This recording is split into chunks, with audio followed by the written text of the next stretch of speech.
you're going 300 miles an hour, you can might die. wreck. Yeah. You know? I mean, that's kind of part of the thing. So, you know, as a driver, this guy assumed that risk.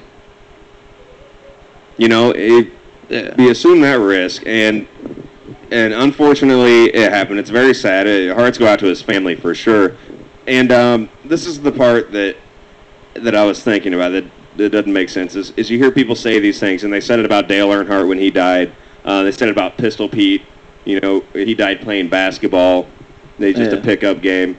Well, at least he died doing what he loves to do. You know, people say that. Well, at least he went out doing what he loved to do.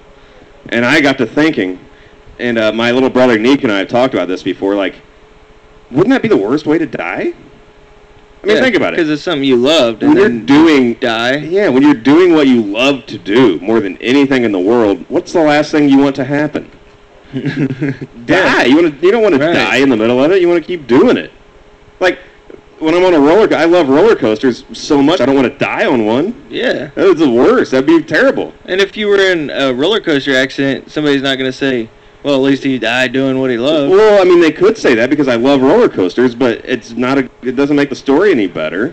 Like I don't think this guy wanted to die drag racing. I don't think that it's appropriate to say, well, at least he died doing what he loves to do. Well, you know, you could say at least he died in his sleep. That would be acceptable. You know what I mean? That's a peaceful way to go. Peaceful. When you blow up in a fiery explosion, there's no at least anything. You know what I mean? That's at the most. Yeah. Yeah. It's just sad. It's sad. Unfortunately, he died doing what he loved to do. Right. Nothing funny about that funny car wreck. That is correct. Correct. But they have so many safety features. The roll cages are built so good. Oh, yeah. I mean, it's actually pretty rare when somebody dies anymore. Yeah, but still.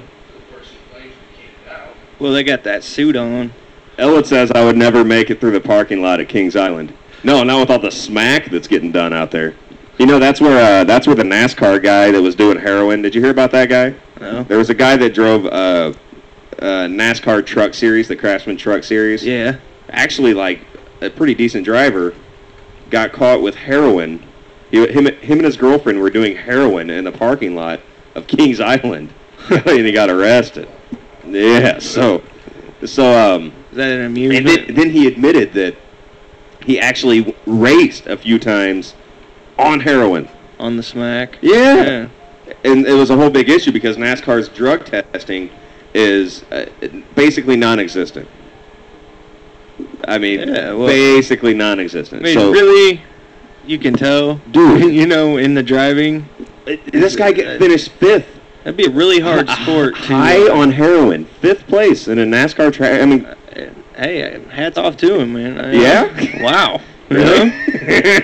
Congratulations to him. Don't do it again. Yeah, right. I mean, it's free. Tony Stewart came out and said, you know, I've been doing this for like 10 years. I've never been tested once for anything. I mean, come on. NASCAR can afford to test guys, at least semi-annually. I mean, something. I mean, right? Don't you think? I'm sure. NASCAR can probably swing that. I mean, Walmart can swing it. You know what I mean? Yeah, like the individual tracks could, you know, be like, well, you're gonna have a race on our track. I mean, if there's guys high on heroin, they're allowed to just go right into the race car and nobody says anything.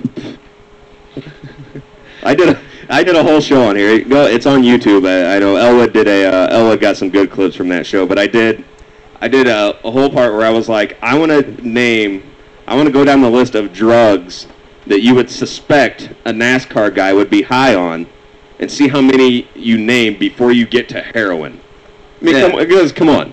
Speed would be like, okay, speed. You know, and I was like, maybe a little boozed up.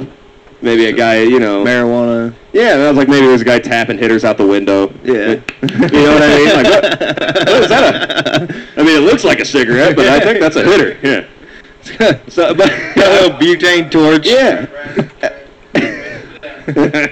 I was like, well, maybe, you know, maybe a guy is like addicted to, you know, Vicodins or something. I mean, it's just some painkillers. Like even some blow. Like I would believe a guy was just tooting up hella blow before getting behind the wheel. Before I would get to heroin. but not smacking veins heroin. You know what I mean? Just like, why? Like, How? I'm gonna ride my horse in the car. I've never even seen heroin. You know what? I wouldn't even know it if I saw it. If I strolled upon some heroin on the ground, I would not know. Oh yeah, that's black tar heroin. Yeah. Right there. Yeah. Anyhow, that's just me. Yeah. Well, Maybe you guys are different.